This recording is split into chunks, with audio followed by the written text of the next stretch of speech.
Ambani news ಟಿವಿಗೆ ಸ್ವಾಗತ. ಪ್ರತಿದಿನ ನ್ಯೂಸ್ ಅಪ್ಡೇಟ್ಗಾಗಿ ಸಬ್ಸ್ಕ್ರೈಬ್ ಮಾಡಿ. ಹೆಣ್ಣು ಮಕ್ಕಳ ಆರೋಗ್ಯಕ್ಕೆ ರಕ್ಷಾ ಕವಚ, ಚಿಂತಾಮಣಿಯಲ್ಲಿ ಎಚ್ಪಿವಿ ಲಸಿಕಾ ಅಭಿಯಾನಕ್ಕೆ ಚಾಲನೆ. ಅಂಬಾನಿ ನ್ಯೂಸ್ ಟಿವಿಗೆ ಸ್ವಾಗತ. ಚಿಂತಾಮಣಿ ಸೇರಿದಂತೆ ಇಡೀ ಜಿಲ್ಲೆಯಲ್ಲಿ ಶಿಕ್ಷಣ ಮತ್ತು ಆರೋಗ್ಯ ಕ್ಷೇತ್ರಕ್ಕೆ ಹೆಚ್ಚಿನ ಪ್ರಾಮುಖ್ಯತೆ ನೀಡಲಾಗುತ್ತಿದೆ.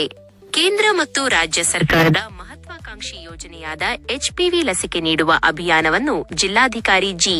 ಪ್ರಭು ಅವರು ಚಿಂತಾಮಣಿಯ ಸರ್ಕಾರಿ ಆಸ್ಪತ್ರೆಯಲ್ಲಿ ವಿದ್ಯುಕ್ತವಾಗಿ ಉದ್ಘಾಟಿಸಿದರು. ಈ ಅಭಿಯಾನವು ಮುಖ್ಯವಾಗಿ ಹೆಣ್ಣು ಮಕ್ಕಳಲ್ಲಿ ಕಂಡುಬರುವ ಮಾರಕ ಗರ್ಭಕಂಠದ ಕ್ಯಾನ್ಸರ್ ತಡೆಗಟ್ಟುವ ಉದ್ದೇಶವನ್ನು ಹೊಂದಿದೆ. 14 ರಿಂದ 15 ವರ್ಷದೊಳಗಿನ ಅಂದರೆ 8 ಮತ್ತು 9ನೇ ತರಗತಿಯಲ್ಲಿ ಓದುತ್ತಿರುವ ವಿದ್ಯಾರ್ಥಿನಿಯರಿಗೆ ಈ ಲಸಿಕೆಯನ್ನು ನೀಡಲಾಗುತ್ತದೆ. ಜಿಲ್ಲೆಯಲ್ಲಿ ಒಟ್ಟು 13,500 ಹೆಣ್ಣು ಮಕ್ಕಳನ್ನು ಈ ಲಸಿಕೆಗಾಗಿ ಗುರುತಿಸಲಾಗಿದ್ದು, ಎಲ್ಲರಿಗೂ ಲಸಿಕೆ ತಲುಪಿಸಲು ಅಗತ್ಯ ವ್ಯವಸ್ಥೆ ಮಾಡಿಕೊಳ್ಳಲಾಗಿದೆ. ಇಂದಿನಿಂದ ಮೇ 31 ರವರೆಗೆ ಪ್ರತಿ ಬುಧವಾರ ಬೆಳಗ್ಗೆ 9 ರಿಂದ ಮಧ್ಯಾಹ್ನ 2 ಗಂಟೆಯವರೆಗೆ ಜಿಲ್ಲೆಯ ಎಲ್ಲಾ 61 ಪ್ರಾಥಮಿಕ ಆರೋಗ್ಯ ಕೇಂದ್ರಗಳಲ್ಲಿ ಲಸಿಕೆ ಲಭ್ಯವಿರುತ್ತದೆ. ಸರ್ಕಾರಿ, ಅನುದಾನಿತ ಮತ್ತು ಖಾಸಗಿ ಶಾಲೆಗಳ ಪೋಷಕರಿಗೆ ಈ ಬಗ್ಗೆ ಇಲಾಖೆಯ ಮೂಲಕ ತಿಳುವಳಿಕೆ ಪತ್ರ ನೀಡಲಾಗುತ್ತದೆ. ಇದೇ ಸಂದರ್ಭದಲ್ಲಿ ಜಿಲ್ಲಾಧಿಕಾರಿಗಳು ಸರ್ಕಾರದ ಇತರ ಪ್ರಮುಖ ಆರೋಗ್ಯ ಯೋಜನೆಗಳ ಬಗ್ಗೆಯೂ ಮಾಹಿತಿ ನೀಡಿದರು. ರಾಷ್ಟ್ರೀಯ ಬಾಲ ಸ್ವಾಸ್ಥ್ಯ ಯೋಜನೆಯಡಿ ಶಾಲಾ ಮಕ್ಕಳಿಗೆ ಉಚಿತ ಆರೋಗ್ಯ ತಪಾಸಣೆ, ಕಣ್ಣಿನ ದೋಷವಿರುವ ಮಕ್ಕಳಿಗೆ ಉಚಿತ ಕನ್ನಡಕ ವಿತರಣೆ ಮತ್ತು ಗಂಭೀರ ಕಾಯಿಲೆಗಳಿಗೆ ಸರ್ಕಾರಿ ಯೋಜನೆಗಳಡಿ 20 ಲಕ್ಷ ರೂಪಾಯಿವರೆಗೆ ಉಚಿತ ಚಿಕಿತ್ಸೆ ಸಿಗುವ ಬಗ್ಗೆ ವಿವರಿಸಿದರು. ಆಯುಷ್ಮಾನ್ ಭಾರತ್ ಆರೋಗ್ಯ ಕರ್ನಾಟಕ ಕಾರ್ಡ್ ಹೊಂದಿರುವ ಕುಟುಂಬಗಳು ವಾರ್ಷಿಕ 5 ಲಕ್ಷ ರೂಪಾಯಿವರೆಗೆ ಆಯ್ದ ಆಸ್ಪತ್ರೆಗಳಲ್ಲಿ ಉಚಿತ ಚಿಕಿತ್ಸೆ ಪಡೆಯಬಹುದಾಗಿದೆ. ಪೋಷಕರು ಯಾವುದೇ ಆತಂಕ ಅಥವಾ ಹಿಂಜರಿಕೆ ಇಲ್ಲದೆ ತಮ್ಮ ಹೆಣ್ಣು ಮಕ್ಕಳಿಗೆ ಲಸಿಕೆ ಕೊಡಿಸಿ ಅವರ ಆರೋಗ್ಯ ಮತ್ತು ಭವಿಷ್ಯವನ್ನು ಉತ್ತಮಪಡಿಸಬೇಕು ಎಂದು ಜಿಲ್ಲಾಧಿಕಾರಿಗಳು ಮನವಿ ಮಾಡಿದ್ದಾರೆ. ಅಂಬಾನಿ ನ್ಯೂಸ್ ಚಿಂತಾಮಣಿ ವರದಿ ಮಂಜುನಾಥ್. ಯಾಕೆ ಈ ಕಾರ್ಯಕ್ರಮ ಬಹಳ ಮುಖ್ಯ, ಇದನ್ನೆಲ್ಲ ನಿಮಗೆ ತಿಳಿಸ್ಕೊಡ್ತೀವಿ. ಅದ್ರ ಜೊತೆಗೆ ಇದು ಜಿಲ್ಲಾ ಮಟ್ಟದ ಕಾರ್ಯಕ್ರಮ, ಅದು ಕೂಡ ವಿಶೇಷವಾಗಿ ಇವತ್ತು ಚಿಂತಾಮಣಿಯಲ್ಲಿ ಒಂದು ಜಿಲ್ಲಾ ಮಟ್ಟದ ಕಾರ್ಯಕ್ರಮವನ್ನು ನಾವು ಮಾಡ್ತಾ ಇದ್ದೀವಿ. ಅಂದ್ರೆ ಇದು ಕೇಂದ್ರ ಸರ್ಕಾರ ಹಾಗೂ ರಾಜ್ಯ ಸರ್ಕಾರದ ಬಹಳ ಮಹತ್ವಾಕಾಂಕ್ಷಿ ಯೋಜನೆ. HPV vaccination, human papilloma virus ಅಂತ ಏನಿದೆ, ಅದರಲ್ಲೂ ವಿಶೇಷವಾಗಿ ಹೆಣ್ಣು ಮಕ್ಕಳಿಗೆ ಕ್ಯಾನ್ಸರ್ ಕಾರಕ ಮಾರಕವಾದ ಕಾಯಿಲೆಗಳು ಬರಲಿಕ್ಕೆ ಈ ವೈರಸ್ ಕಾರಣ ಆಗುತ್ತೆ.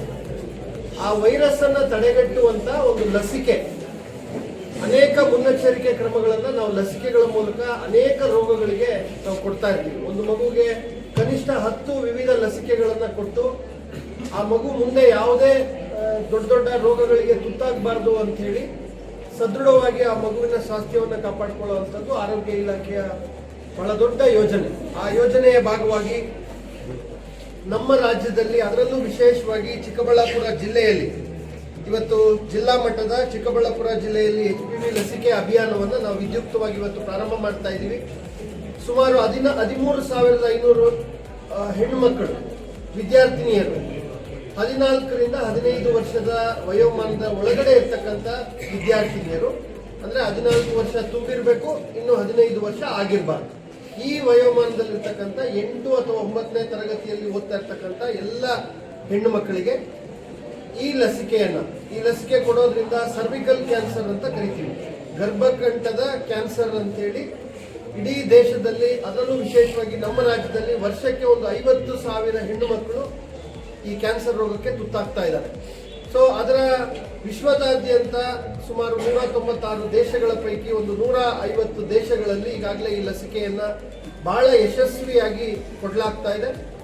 ಆ ಹಿನ್ನೆಲೆಯಲ್ಲಿ ನಾನಾಗಲೇ ಹೇಳಿದಂತೆ ಕೇಂದ್ರ ಸರ್ಕಾರ ಹಾಗೂ ರಾಜ್ಯ ಸರ್ಕಾರ ಸಹಭಾಗಿತ್ವದಲ್ಲಿ ಈ ಒಂದು ಲಸಿಕಾ ಅಭಿಯಾನವನ್ನ ನಮ್ಮ ಜಿಲ್ಲೆನಲ್ಲೂ ನಾವು ಪ್ರಾರಂಭ ಮಾಡಿದ್ದೀವಿ.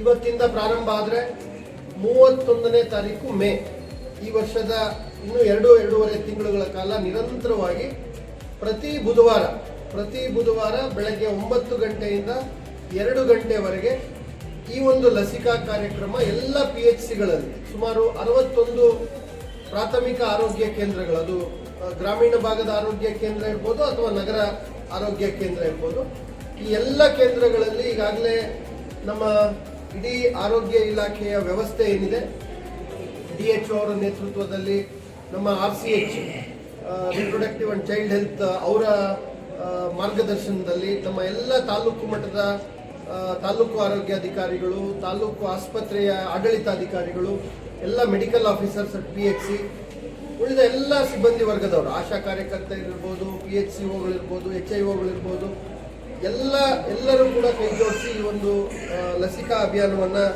ಯಶಸ್ವಿ ಮಾಡಬೇಕು. ನಮ್ಮ ಮುಂದಿನ ಹೆಣ್ಣು ಮಕ್ಕಳಿಗೆ, ವಿದ್ಯಾರ್ಥಿನಿಯರಿಗೆ ಉಜ್ವಲವಾದ ಭವಿಷ್ಯ ಸಿಗಬೇಕು, ಅವರ ಆರೋಗ್ಯದಲ್ಲಿ ಸದೃಢತೆ ಬರಬೇಕು ಅಂತಕ್ಕಂಥದ್ದು ಮೂಲ ಆಶಯ ಇದೆ. ಹಾಗಾಗಿ ನಾನು ಈ ಸಂದರ್ಭದಲ್ಲಿ ಇಡೀ ಜಿಲ್ಲೆಯ 13,500 ಮಕ್ಕಳೇನಿದ್ದಾರೆ ಆ ಎಲ್ಲ ಪೋಷಕರಿಗೂ ಕೂಡ ನಾವು ತಿಳುವಳಿಕೆ ಪತ್ರವನ್ನು ಕಳಿಸ್ತೇವೆ. ನಾವೇ ಸ್ವಯಂ ಪ್ರೇರಿತವಾಗಿ, ಅದು ಸರ್ಕಾರಿ ಶಾಲೆ ಇರಲಿ, ಅನುದಾನಿತ ಶಾಲೆ ಇರಲಿ, ಅಥವಾ ಖಾಸಗಿ ಶಾಲೆ ಇರಲಿ, ಅಥವಾ ವಸತಿ ಶಾಲೆ ಇರಲಿ, ಎಲ್ಲೇ ಮಕ್ಕಳು ಓದ್ತಾ ಇದ್ರು ಕೂಡ ಹೆಣ್ಮಕ್ಳು, ಅವರೆಲ್ಲರ ಮಾಹಿತಿ ನಮ್ಮಲ್ಲಿ ಸ್ಯಾಟ್ಸ್ ಅಲ್ಲಿ ಲಭ್ಯ ಇದೆ. ಆ ಮಾಹಿತಿಗೆ ಅನುಗುಣವಾಗಿ ಅವರ ಪೋಷಕರಿಗೆ ನಾವೇ ಸ್ವಯಂ ಪ್ರೇರಿತವಾಗಿ ಒಂದು ತಿಳುವಳಿಕೆ ಪತ್ರ ಮತ್ತೆ ಕನ್ಸೆಂಟ್ ಲೆಟರ್, ಅವರೊಂದು ಸಣ್ಣ ಅನುಮತಿ ಪತ್ರವನ್ನು ಕೂಡ ಕೊಡಬೇಕಾಗ್ತದೆ. ಸೊ ಆ ನಿಟ್ಟಿನಲ್ಲಿ ಅವರಿಗೆ ಕಳಿಸ್ಕೊಡ್ತೇವೆ. ಸೊ ಈ ಅಭಿಯಾನ ಇನ್ನು ಮುಂದೆ ನಿರಂತರವಾಗಿ ಜಿಲ್ಲೆಯಲ್ಲಿ ನಡೀತಾ ಹೋಗುತ್ತೆ. ವರ್ಷಂ ಪ್ರತಿ ನಾವು ಇದನ್ನ ಪ್ರತಿ ವರ್ಷನೂ ಕೂಡ ಇದನ್ನ ಮಾಡಬೇಕು ಅನ್ನೋ ಯೋಜನೆಯನ್ನು ಹಾಕೊಂಡು ಈಗ ವಿದ್ಯುಕ್ತವಾಗಿ ಅದಕ್ಕೆ ಚಾಲನೆಯನ್ನು ಕೊಡ್ತಾ ಇದ್ವಿ.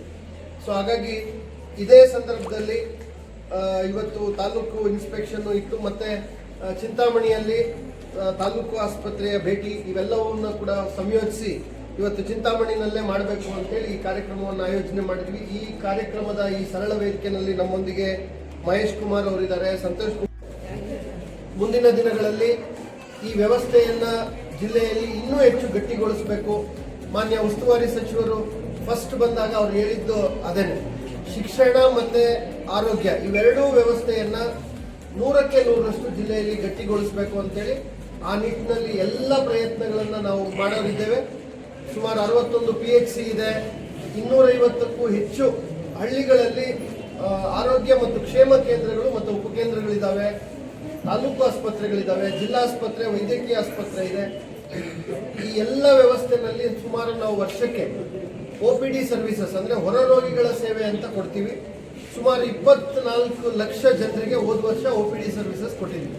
ಅಂದ್ರೆ ಜ್ವರ ಅಂತೇಳಿ ಅವ್ರು ಅಡ್ಮಿಟ್ ಆಗದಂಗೆ ಬಂದಿಲ್ಲ ತೋರಿಸ್ಕೊಂಡು ಚಿಕಿತ್ಸೆಯನ್ನು ಪಡ್ಕೊಂಡು ಹೋಗುವಂಥದ್ದಕ್ಕೆ ಹೊರ ರೋಗಿಗಳು ಅಂತೀವಿ. ಆ ವ್ಯವಸ್ಥೆ ಅಡಿನಲ್ಲಿ ಸುಮಾರು ಜಿಲ್ಲೆಯಲ್ಲಿ 24 ಲಕ್ಷ ಜನರಿಗೆ ಸೇವೆ ಕೊಟ್ಟಿದ್ದಾರೆ. ಅದೇ ರೀತಿ ಸರ್ಜಿಕಲ್ ಸರ್ವಿಸಸ್, ಶಸ್ತ್ರಚಿಕಿತ್ಸೆಗಳ ಮೂಲಕ ರೋಗಿಗಳಿಗೆ ಆರೈಕೆ ಮಾಡಿರುವಂಥದ್ದು ಸುಮಾರು 20,000 ರೋಗಿಗಳಿಗೆ ಕಳೆದ ವರ್ಷ ನಾವು ಶಸ್ತ್ರಚಿಕಿತ್ಸೆಗಳನ್ನು ಮಾಡಿದ್ವಿ. ಇದೆಲ್ಲದರ ಜೊತೆ ಸುಮಾರು 1.5 ಲಕ್ಷ ಮಕ್ಕಳಿಗೆ ಸಮಗ್ರ ಆರೋಗ್ಯ ತಪಾಸಣೆ ನಾವು ಕಡ್ಡಾಯವಾಗಿ ಮಾಡಬೇಕು.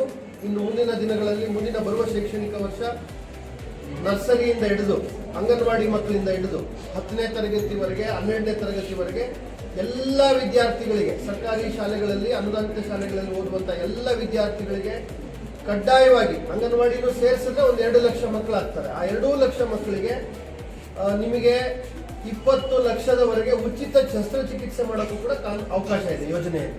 ಸೊ ಹಾಗಾಗಿ ಈ ಎಲ್ಲ ಯೋಜನೆಗಳನ್ನು ಸಮರ್ಥವಾಗಿ ಬಳಸಿಕೊಂಡು ಮಕ್ಕಳ ಆರೋಗ್ಯ, ಯಾಕಂದ್ರೆ ನಮ್ಮ ಭವಿಷ್ಯ ಇರ್ತಕ್ಕಂಥದ್ದೇ ಒಬ್ಬ ತಂದೆ ತಾಯಿಗೆ ಮಕ್ಕಳ ಶಿಕ್ಷಣ, ಅವರ ಏಳಿಗೆ, ಅವರ ಭದ್ರತೆ, ಅವರ ಆರೋಗ್ಯ ಇದೇ ಮುಖ್ಯ ಆಗ್ತದೆ. ಹಾಗಾಗಿ ಮಕ್ಕಳ ಆರೋಗ್ಯ ನಮಗೆ ಎಲ್ಲಿಲ್ಲದ ಪ್ರಾಶಸ್ತ್ಯ ಮತ್ತೆ ಅದಕ್ಕೆ ಆದ್ಯತೆ. ಹಾಗಾಗಿ ಅದನ್ನ ಮುಂದಿನ ದಿನಗಳಲ್ಲಿ ರಾಷ್ಟ್ರೀಯ ಬಾಲ ಸ್ವಾಸ್ಥ್ಯ ಯೋಜನೆ ಏನಿದೆ ಅದರ ಅಡಿನಲ್ಲಿ ಎಲ್ಲ ಶಾಲೆಗಳಿಗೂ ಕೂಡ ಖುದ್ದು ಭೇಟಿ ಮಾಡಿ ಸಮಗ್ರ ತಪಾಸಣೆಯನ್ನು ಮಾಡಿ ಯಾವ ಮಗುವಿಗೆ ಡಿಫಿಷಿಯನ್ಸಿ ಇದೆ, ಡಿಫೆಕ್ಟ್ ಇದೆ, ಡಿಸೀಸ್ ಇದೆ, ಶಸ್ತ್ರಚಿಕಿತ್ಸೆ ಅವಕಾಶ ಇದೆ.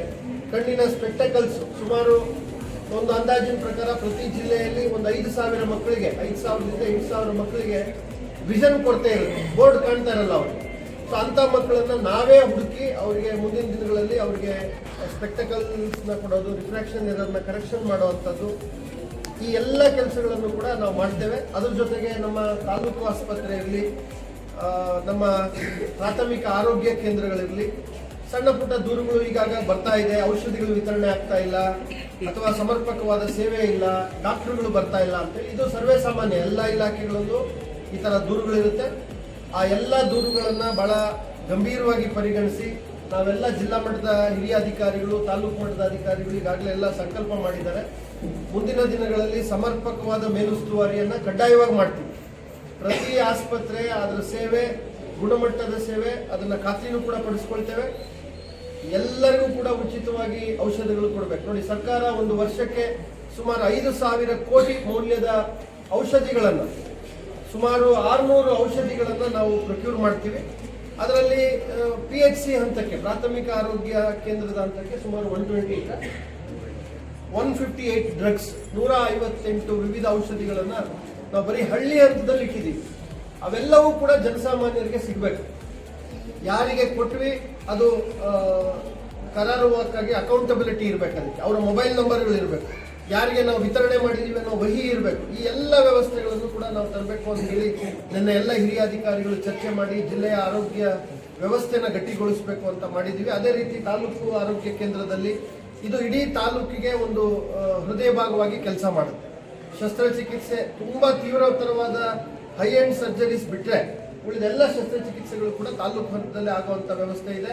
ಅದರಲ್ಲೂ ವಿಶೇಷವಾಗಿ ABARK ಕಾರ್ಡ್ ಬಂದ ಮೇಲೆ ಆಯುಷ್ಮಾನ್ ಭಾರತ್ ಆರೋಗ್ಯ ಕರ್ನಾಟಕ ಅಂತೇಳಿ ಅದು ಕೂಡ ಕೇಂದ್ರ ಮತ್ತು ರಾಜ್ಯ ಸರ್ಕಾರದ ಸಹಭಾಗಿತ್ವದಲ್ಲಿರುವಂಥ ಒಂದು ಯೋಜನೆ. ಯಾವುದೇ ಕುಟುಂಬ ಒಂದು ವರ್ಷಕ್ಕೆ 5 ಲಕ್ಷ ರೂಪಾಯಿವರೆಗೆ ಉಚಿತವಾದ ಶಸ್ತ್ರಚಿಕಿತ್ಸೆಯನ್ನ ಸರ್ಕಾರದಲ್ಲಿದ್ರೆ ಸರ್ಕಾರದಲ್ಲಿ ಮಾಡ್ತೀವಿ. ನಮ್ಮಲ್ಲಿ ಆ ಶಸ್ತ್ರಚಿಕಿತ್ಸೆ ಲಭ್ಯ ಇಲ್ಲ ಅಂದ್ರೆ ಅವರು ಆಯ್ಕೆ ಮಾಡಿದಂಥ ಯಾವುದೇ ಖಾಸಗಿ ಆಸ್ಪತ್ರೆಗಳಲ್ಲಿ ಅವ್ರು ಮಾಡಿಸ್ಬೋದು. ಇಲ್ಲಿಂದ ಹೋಗಿ ಮಲ್ಯದಲ್ಲಿ ಮಾಡಿಸ್ಬೋದು, ನಾರಾಯಣ ಹೃದಯಾಲಯದಲ್ಲಿ ಮಾಡಿಸ್ಬೋದು, ಜಯದೇವದಲ್ಲಿ ಮಾಡಿಸ್ಬೋದು, ಯಾವುದು ಉನ್ನತ ಇದೆ ಅಪೋಲೋದಲ್ಲಿ ಮಾಡಿಸ್ಬೋದು, ಯಾವ ಆಸ್ಪತ್ರೆಗಳಲ್ಲಿ ಬೇಕಾದರೂ ಮಾಡಿಸ್ಬೋದು. ನನ್ನ ಹಿಂದಿನ ಜಿಲ್ಲೆಯಲ್ಲಿ ಒಂದು ವರ್ಷಕ್ಕೆ ಸುಮಾರು 45ರಿಂದ 50 ಕೋಟಿ ಮೌಲ್ಯದ ಆಸ್ಪತ್ರೆ ಶಸ್ತ್ರಚಿಕಿತ್ಸೆಗಳನ್ನು ನಾವು ನಾಗರಿಕರಿಗೆ ಮಾಡಿದ್ವಿ. ಅದೇ ವ್ಯವಸ್ಥೆಯನ್ನ ಇಲ್ಲೂ ಕೂಡ ತರಬೇಕು. ಎಲ್ಲ ನಾಗರಿಕರನ್ನ ಆ ಯೋಜನೆ ಅಡಿನಲ್ಲಿ ಬಡವರನ್ನ ಎನ್ರೋಲ್ ಮಾಡಬೇಕು, ಅವ್ರನ್ನೆಲ್ಲ ನೋಂದಣಿ ಮಾಡಬೇಕು. ನೋಂದಣಿ ಮಾಡಿದ್ರೆ ಉಚಿತವಾಗಿ ಅವ್ರು ಇಲ್ಲಿ ಬರ್ತಾರೆ. ಇಲ್ಲಿ ನಮ್ಮಲ್ಲೇ ಆ ಶಸ್ತ್ರಚಿಕಿತ್ಸೆಗೆ ಕಾಲು ಮುರಿದೋಗಿದೆ, ಆ ಶಸ್ತ್ರಚಿಕಿತ್ಸೆ ನಾವೇ ಕೊಡ್ತೀವಿ. ಇಲ್ಲಿ ನಮ್ಮಲ್ಲೇ ಡಾಕ್ಟರ್ಗಳಿದ್ದಾರೆ, ಕ್ಲೀನಾಗಿ ಬ್ಯಾಂಡೇಜ್ ಮಾಡಿ ಆ ಚಿಕಿತ್ಸೆ ಕೊಟ್ಟು ಕಳಿಸ್ಕೊಡ್ತಾರೆ. ಹಾರ್ಟ್, ಹೃದಯ ಸಂಬಂಧಿ ಕಾಯಿಲೆ ಇದೆ, ಇಲ್ಲೂ ಇಲ್ಲ, ಜಿಲ್ಲಾ ಹಂತದಲ್ಲೂ ಇಲ್ಲ, ಅದನ್ನೆಲ್ಲ ನಾವು ಬೇರೆ ಆಸ್ಪತ್ರೆಗೆ, ಅವರ ಇಚ್ಛೆ ಪಟ್ಟಂತ ಆಸ್ಪತ್ರೆಗೆ ಹೋಗ್ಲಿಕ್ಕೆ ನಾವೇ ರೆಫರ್ ಮಾಡ್ತೀವಿ. ಅವರ ಸಂಪೂರ್ಣ ಶಸ್ತ್ರಚಿಕಿತ್ಸೆ ವೆಚ್ಚ ಸರ್ಕಾರ ಭರಿಸುತ್ತೆ, ಯೋಜನೆ ಭರಿಸುತ್ತೆ. ಸೊ ಹಾಗಾಗಿ ಇಂಥ ಎಲ್ಲ ಯೋಜನೆಗಳು ಆರೋಗ್ಯ ಇಲಾಖೆಯಲ್ಲಿ ಇರ್ತಕ್ಕಂಥದ್ದು. ನಾನಾಗಲೇ ಹೇಳಿದಂತೆ ಶಿಕ್ಷಣ ಮತ್ತು ಆರೋಗ್ಯ ಇವು ಎರಡೂ ಕೂಡ ದೇಶಕ್ಕೆ ಆಧಾರ. ಒಂದು ದೇಶ ಬೆಳೀತಕ್ಕಂಥದ್ದು ತನ್ನ ಮಾನವ ಸಂಪನ್ಮೂಲದಿಂದ. ಯಾವ ದೇಶ ಹೆಚ್ಚು ಜ್ಞಾನವಂತರನ್ನ, ದುಡಿಮೆಯ ಶಕ್ತಿಗಳನ್ನು ಹೊಂದಿರುವಂಥ ನಾಗರಿಕರನ್ನ ಇಟ್ಕೊಂಡಿದೆ, ಆ ದೇಶ ಬಹಳ ಸದೃಢವಾಗಿ ಬೆಳೆದಿರ್ತಕ್ಕಂಥದ್ದು, ಬೆಳೀತಾ ಇರ್ತಕ್ಕಂಥದ್ದನ್ನ ನಾವು ನೋಡ್ತಾ ಇದ್ದೇವೆ. ಹಾಗಾಗಿ ನಾಗರಿಕರ ಆರೋಗ್ಯ ಮತ್ತು ಶಿಕ್ಷಣ ನಮ್ಗೆ ಎಲ್ಲಿಲ್ಲದ ಆದ್ಯತೆ ಅನ್ನೋ ಮಾತನ್ನ ಮತ್ತೊಮ್ಮೆ ಪುನರುಚ್ಚರಿಸ್ತಾ, ಸೊ ಈ ಒಂದು ಕಾರ್ಯಕ್ರಮದಲ್ಲಿ ಆಗಮಿಸಿರ್ತಕ್ಕಂಥ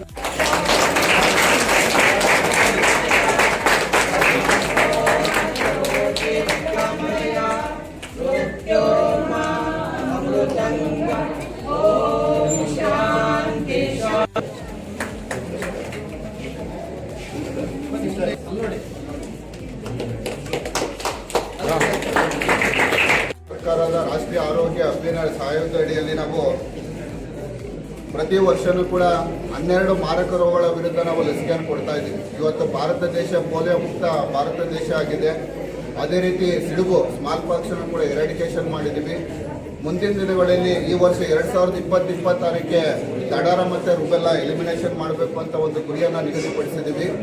ಆ ಒಂದು ಹಿನ್ನೆಲೆಯಲ್ಲಿ ಇವತ್ತು ನಮ್ಮಲ್ಲಿರ್ತಕ್ಕಂಥ ಏನು ಹೆಣ್ಣು ಮಕ್ಕಳ ಸುರಕ್ಷತೆ, ಹೆಣ್ಣು ಮಕ್ಕಳ ಆರೋಗ್ಯ, ಹೆಣ್ಣು ಮಕ್ಕಳ ಭವಿಷ್ಯವನ್ನು ಉತ್ತಮಪಡಿಸಲೇಬೇಕು. ಅವರಿಗೆ ಬರ್ತಕ್ಕಂಥ ಏನು ಕ್ಯಾನ್ಸರ್ಗಳು, ಗರ್ಭಕಂಠ, ಪ್ರಮುಖವಾಗಿ ಗರ್ಭಕಂಠದ ಕ್ಯಾನ್ಸರ್ ಏನಿದೆ, ಆ ಕ್ಯಾನ್ಸರಿಂದ ಅವರು ಗುಣಮುಖರಾಗಬೇಕು. ಯಾವುದೇ ಹೆಣ್ಣು ಮಕ್ಕಳು ಮತ್ತು ಕುಟುಂಬದಲ್ಲಿ ಕ್ಯಾನ್ಸರ್ ಬರಬಾರ್ದು ಅನ್ನೋ ನಿಟ್ಟಿನಲ್ಲಿ ಇವತ್ತು ನಮ್ಮ ಜಿಲ್ಲೆಯಲ್ಲಿ ಸುಮಾರು 13,412 ಹೆಣ್ಣು ಮಕ್ಕಳಿಗೆ ಈ ಒಂದು HPV ಗರ್ಭಕಂಠದ ಲಸಿಕೆಯನ್ನು ಕೊಡ್ತಕ್ಕಂಥ ಒಂದು ಅಭಿಯಾನಕ್ಕೆ ಚಾಲನೆ ಇವತ್ತು ನೀಡಲಾಗಿದೆ.